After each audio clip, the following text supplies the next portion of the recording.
أعوذ بالله من الشيطان الرجيم. بسم الله الرحمن الرحيم.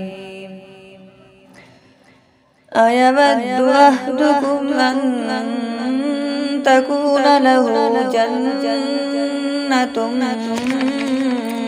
من نخيل وأعناب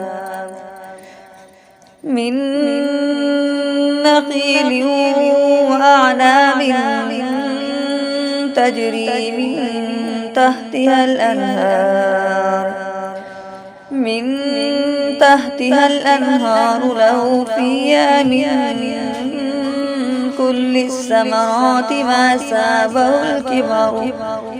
وأصابه الكبر وله ذرية ضعفاء فأصابها إعصار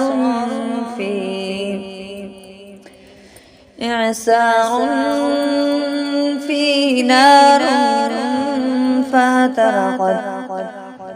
كذلك يبين الله لكم الآيات لعلكم تتفكرون.